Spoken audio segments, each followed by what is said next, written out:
Assalamualaikum warahmatullahi wabarakatuh. Perkenalkan, saya Aldi Setiabudi, mahasiswa semester 5, penyuluh pertanian kelanjutan 2. Di sini saya akan menjelaskan bahan yang diperbolehkan, dibatasi, dan dilarang dalam sistem budidaya organik. Langsung saja ke materi yang pertama, yaitu bahan yang diperbolehkan. Beberapa bahan yang diperbolehkan yaitu pupuk hijau. Pupuk hijau itu sendiri terdiri dari turi, lamtoro, sasbania, orok-orok, dan tanaman legum atau kacang-kacangan. Untuk yang kedua, kotoran ternak. Di sini kotoran ternak diperbolehkan harus bisa memenuhi syarat, yaitu pakan ternak tersebut tidak mengandung bahan kimia. Begitu juga dengan urin ternak. Untuk pupuk kompos juga sudah pasti diperbolehkan dalam pertanian organik. Ada ganggang hijau dan azolla.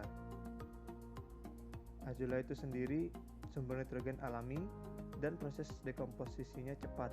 80% hara yang dikandung dilepaskan dalam waktu 8 minggu setelah tanam. Kemudian ada Brooklyn algae atau ganggang hijau biru.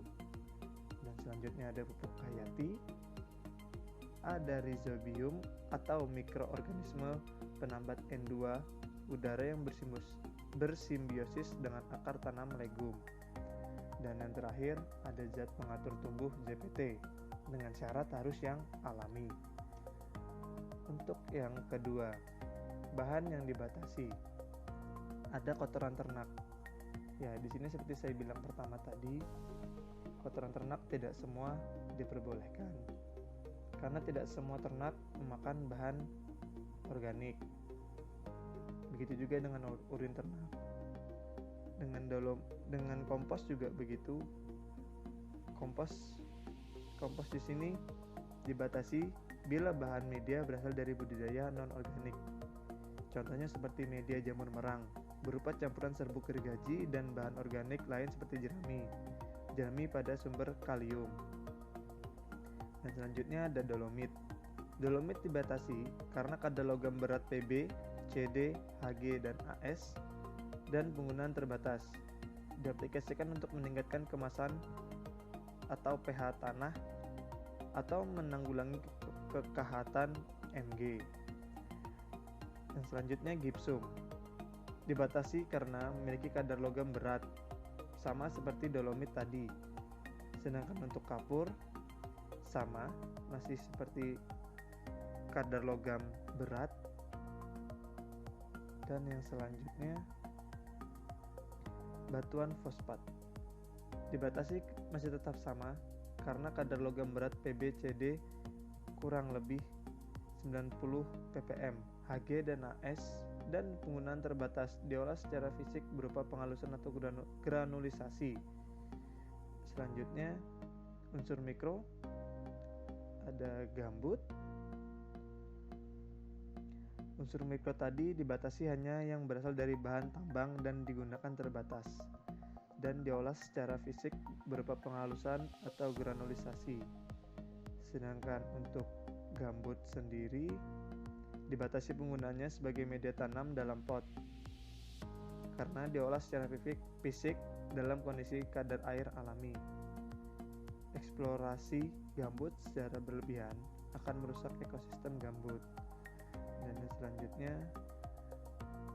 natrium klorida. Natrium klorida sendiri dibatasi hanya yang berasal dari garam tambang dan digunakan secara terbatas. Dan selanjutnya sulfat kalium. Sulfat kalium itu sendiri sama seperti bahan-bahan yang tadi, dibatasi karena kadar logam beratnya. Dan yang terakhir batu apung. Batu apung itu tersendiri dibatasi hanya yang berasal dari bahan tambang dan digunakan terbatas. Diolah secara fisik berupa penghalusan atau granulisasi. Diaplikasikan sebagai media tanam atau pembenahan tanah. Dan yang selanjutnya bahan yang dilarang. Pasti bahan yang dilarang itu pasti bahan-bahan kimia. Salah satu contohnya ini pupuk Korea, pupuk amonium sulfat, kalium klorida, kalsium nitrat, kotoran manusia, dan sodium nitrat. Mungkin cukup sekian pemaparan singkat dari saya. Apabila ada lebih dan kurangnya, saya mohon maaf. Wassalamualaikum warahmatullahi wabarakatuh.